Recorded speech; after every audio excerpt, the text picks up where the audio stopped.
बिस्मिल्लाहिर्रहमानिर्रहीम अस्सलाम वालेकुम वरहमतुल्लाहि वबरकातुहू। दोस्तों, उम्मीद है तमाम दोस्त खैरियत से होंगे और ठीक ठाक और फिट फाट होंगे। अच्छा दोस्तों, आज जिस टॉपिक पे हमने बात करनी थी वो ये था कि आटा चक्की के अंदर एक साइड से, यानी आटे के अंदर एक साइड से गंदम का छिलका, जिसको बुर भी कह लें, या छोटा छोटा दलिया जो टुकड़े जो है ना आ रहे होते हैं। तो ये काफ़ी दिनों से एक मसला था एक दोस्त को, इससे पहले भी एक मसला था, मैंने उसका भी मतलब बताया कि किस तरह से ख़त्म होगा। तो एक दोस्त थे, वो मुझे काफ़ी दिनों से ये कर रहे थे और या तो वो मुझे नहीं समझा पा रहे थे या मैं उन्हें नहीं समझा पा रहा था। तो खैर मसला ये किस तरह हल होता है और क्या होता है, इसकी वजह क्या होती है, इसका हल क्या होता है, ये सब आपको मैं आज बताने लगा हूँ। तो सबसे पहले ये मसला आप समझ लीजिए कि उसको परेशानी क्या थी।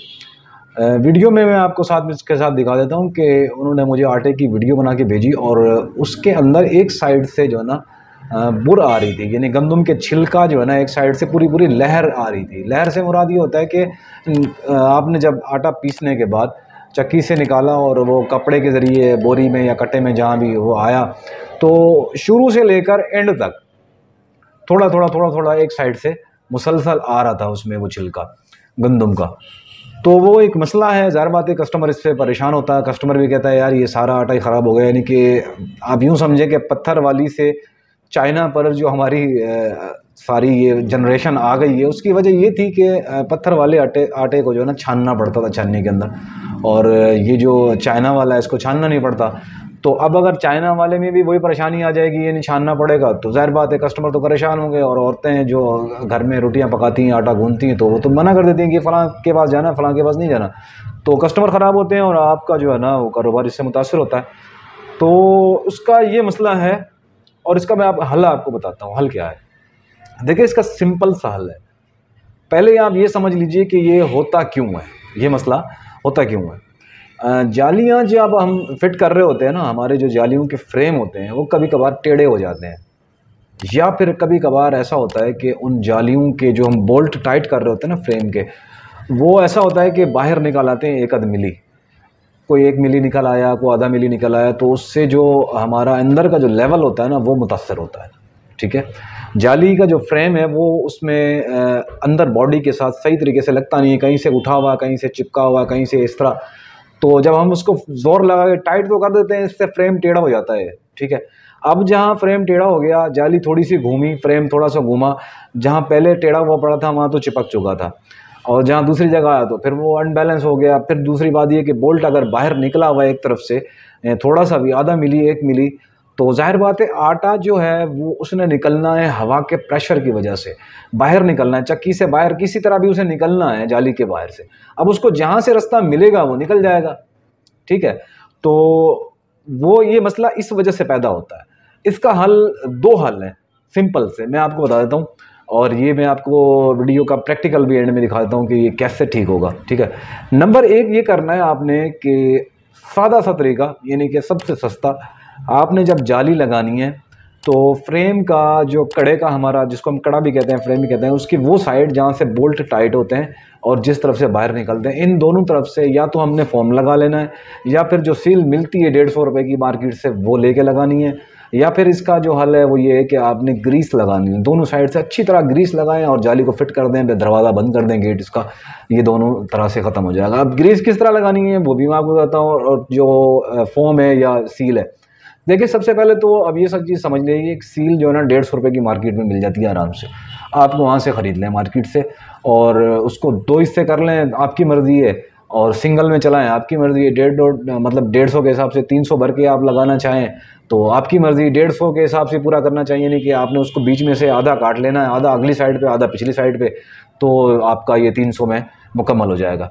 इसी तरह मार्केट में इससे भी सस्ता काम जो है ना वो ये है कि फोम मिल जाता है, वो फोम जो लेडीज़ पर्स वगैरह में इस्तेमाल होता है ना, वो आपको मिल जाएगा पुराने, मतलब किसी भी लेडीज़ टेलर के पास मिल जाएगा, वहाँ से आप लें और वो लगा लें आके, और इंशाल्लाह ये उससे भी आपका मसला हल हो जाएगा। और ग्रीस किस तरह लगानी है, मैंने आपको बताया कि ग्रीस बिल्कुल जो हमारे फ्रेम की जो साइड है ना, आपने चारों तरफ से उसको जो पूरे फ्रेम पर आपने लगा लेनी है एक साइड, उसके बाद जो वो दूसरी साइड है उस पर भी इस तरह गोल दायरे के साथ आपने वो लगा लेनी है ग्रीस। उसके बाद जाली को पैक कर दें और जाली को चलाएं इंशाल्लाह। ये जो दलिया वाला मसला है, दलिया साइड में आता हो, अगर आपको जो है ना गंदम का छिलका जिसको बुरब कहते हैं वो आता हो साइड में, तो वो भी ख़त्म हो जाएगा, वो भी ख़त्म हो जाएगा। यानी कि आटा अब जो है ना इधर से निकलेगा नहीं, जो भी आटा निकलेगा जाली के सुराखों से बाहर आएगा, तो ज़ाहिर बात है उसमें ना छिलका आएगा ना दलिया आएगा। ठीक है जी, मैं आपको अभी प्रैक्टिकल दिखाता हूँ। अब दोनों चीज़ें, तीनों चीज़ें बल्कि एक साथ देख लीजिए, जो तरीका आसान लगे वो कर लीजिए। अल्लाह हाफिज़। अच्छा जनाब, ये है चक्की का गेट। आप इस पे देख सकते हैं कि हमारी इस पे भी सील लगी हुई है, यानी कि हमने इसको भी यहाँ पे मैंने हाथ रख के आपको बताया कि इस पे हमारी सील लगी हुई है। और ये आप देख सकते हैं कि दब चुकी है काफ़ी हद तक, लेकिन उसके बावजूद भी सील इस पर है। अब ये है अंदर की साइड चक्की की, वो साइड जहाँ पे जाके फ्रेम ने टिकना होता है, और ये जगह अक्सर और बेशतर दबाव की वजह से दब जाती है। ये आप देख सकते हैं यहाँ पे इसकी जो है ना टूल हुआ है, बिल्कुल साफ़ किया गया है इसको। और सबसे बड़ा मसला जो होता है ना, वो एक सादा सा मसला होता है, वो मैं आपको इसी में समझा देता हूँ कि बाज़ औक़ात हमारी जो ये जगह होती है ना जहाँ मैंने हाथ फेरा है, अभी आप देख सकते हैं कि इस जगह पे आटा जो है ना जम जाता है उस वक़्त जब हम जाली निकाल रहे होते हैं। तो उसको भी साफ़ करें, वो भी एक मसला होता है, सबसे बड़ा मसला वो भी होता है। तो वो तो अगर उसको आप साफ़ भी कर देंगे, ये देखें कितनी बड़ी तह है जो यहाँ पे जमी हुई है। जब हम जाली निकाल रहे होते हैं ना, तो ये उस सूरत में जाली से निकल कर वहाँ चली जाती है, ये देखें आप। तो ये जब हम इसी को इसको हटाए बगैर अगर जाली लगाएँगे ना, तो ये आप समझ में रखिए, ज़हन में रखिए ये चीज़ कि हमारी जाली के फ्रेम को ये सबसे ज़्यादा अनबैलेंस करने का बायस होता है। और जब आप जाली लगाने लगें, तो सबसे पहले आप इसको पूरा साफ़ करें। यानी कि पूरा जो हमारा डायग्राम है, इसके अंदर हर जगह पे आटा मौजूद होता है। प्रेशर की वजह से अंदर तक घुस जाता है, तो इसको आप अच्छी तरह साफ़ करें। और साफ़ करने के बाद जो है ना आप फिर जो है ना सील लगाएँ। तो ये वो जगह होती है मेन, यानी कि अगर जाली बैलेंस में नहीं आ रही है, अप डाउन हो रही है, या जाली की तरफ से दलिया निकल रहा है, तो उसकी जो वजूहात हैं सबसे बड़ी वो ये भी होती है। अच्छा, इसी तरह जो है ना जाली की बहुत सारी आटे चक्कियों की जो पिछली प्लेट होती है, मैंने आपको पहले बताया कि ये 1 सूत्र से 1.5 सूत्र तक मोटी होती है। आमतौर पर हमें लोग धोखा दे रहे होते हैं चक्कियों वाले। तो ये देखें पिछली साइड से भी निशान आ सकता है कि जाली का जो निशान है ना, बहुत सारी चक्कियों पर पीछे आ जाता है, मैंने देखा है इस तरह। तो आप इसको नोट किया करें, अगर पिछली साइड से आपकी आटा चक्की को इस तरह यहाँ पे पूरे डायग्राम में जाली का निशान आता है, यानी कि प्लेट दब जाती है पीछे की तरफ, तो ये बात आपको ज़हन में रखनी चाहिए कि आपकी आटा चक्की की पिछली साइड जो है ना वो कमज़ोर है, उसको लाज़मी आप फ़ोम लगाएँ। ये आप देख सकते हैं मेरी दोनों जालियों पर सील लगी हुई है, क्योंकि काफ़ी दब जाती है, तो दबने के बाद ये बिल्कुल बारीक हो गई है। और अभी भी ये काम कारआमद है, मैंने इसको हटाना नहीं है। सिर्फ़ वीडियो बनाने के लिए मैं थोड़ा-सा आपको प्रैक्टिकल दिखाता हूँ कि हमने इस तरह समद बॉन्ड लगाना है पूरे जाली के कड़े के ऊपर।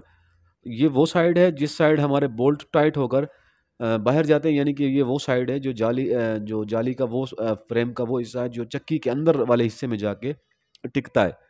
तो इसको आपने समद बॉन्ड हल्का-हल्का सा लगा लेना है पूरे फ्रेम के ऊपर, और इसके ऊपर फिर हमने सील लगानी है। मैंने आपको बताया था कि बाज़ार से सील मिल जाती है तकरीबन ₹150 की, और अगर पूरी लगाना चाहें तो कोई मसला नहीं है, लेकिन हमने इसको चीर कर यानी काट कर इसके 2 बना लिए हैं, ताकि हमें जो है ना सस्ता पड़े, यानी कि हम 2 जालियों पर इसको लगा सकें। तो अंदर की साइड पर हमने इस तरीके से समद बॉन्ड के साथ इस सील को चिपका लेना है। ये आप ज़हन में रखें कि ये जो सील होती है ये पूरे साइज़ की बनी हुई होती है, थोड़ी बहुत बढ़ जाती है, यानी कम नहीं होती। तो हमने इसको पूरा-पूरा इस तरीके से आराम से लगा लेना है। आमतौर पे समद बॉन्ड जो है ना आपको पता है वो चिपकती नहीं है जल्दी-जल्दी, क्योंकि इसमें लेस होती है और लेसदार मादा होता है, तो ये बार-बार हट रहा होता है। तो कोई मसला नहीं है, जहाँ पे जैसे भी चिपक जाए, इसको एल्फी वगैरह नहीं लगानी। समद बॉन्ड का बड़ा फ़ायदा होता है, एल्फी का फ़ायदा नहीं होता। एल्फी तो इस प्लास्टिक को ही खा जाती है। तो ये बाज़ दफ़ा हट रहा होता है, ऐसा लग रहा है, लेकिन इसका कोई मसला नहीं है, ये नहीं हटेगा। यानी कि ये अच्छी तरह इसको आपने पैक कर लेना है, चारों तरफ से लग जाए।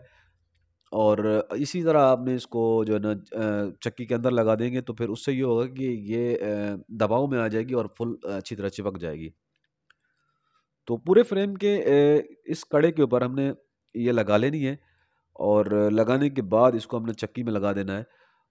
तो अंदर की साइड पे जहाँ से दलिया या छिलका वगैरह निकल रहा था, ये बिल्कुल बंद कर देगी, ख़त्म हो जाएगा। और बाहर की तरफ जो है ना हमारी चक्की के ऊपर जो है ना लगी हुई होती है बाहर के कड़े के लिए, तो वो पूरे साइज़ के साथ उसकी झिरी लगी हुई होती है।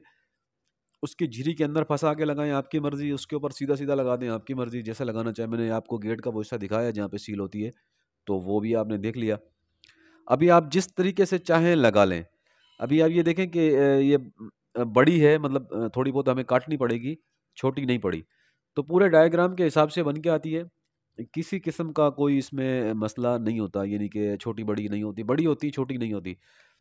अभी आप ये देख लें कि ये जो मेरे पुराने फ्रेम है, मैंने आपको बताया कि दोनों फ्रेम पर लगी हुई है। ये देखें बोल्ट के जो निशान हैं, बाज़ दफ़ा बोल्ट हमारे बड़े आ जाते हैं, यानी 1-2 मिली।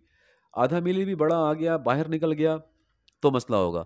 और अगर हम पीछे छोड़ते हैं, यानी कि कम टाइट करते हैं, तो उस सूरत में भी मसला होगा। उसकी वजह ये कि अंदर वाले जो हमारा जो जाली का जो बाहर का हिस्सा है, यानी कि जिस जगह ने गेट के साथ टच होना है चक्की के, ये फिर उसको मसला करता है, उसको अनबैलेंस करता है। आप इसकी थिकनेस देख लें, काफ़ी मोटी है, लेकिन जब मैं इसको दबाऊँगा तो देखें ये बिल्कुल दब कर पतली हो जाएगी। यानी कि जो लोग ये समझने लगे कि यार ये चक्की के अंदर फ्रेम बैठेगा नहीं, तो वो गलत सोच रहे हैं। क्योंकि ये बिल्कुल फ़ोम की टाइप होती है और बिल्कुल दब जाती है। तो द दोस्तों, ये तरीका आपने अपनाना है, इंशाल्लाह आपका मसला बिल्कुल हल हो जाएगा।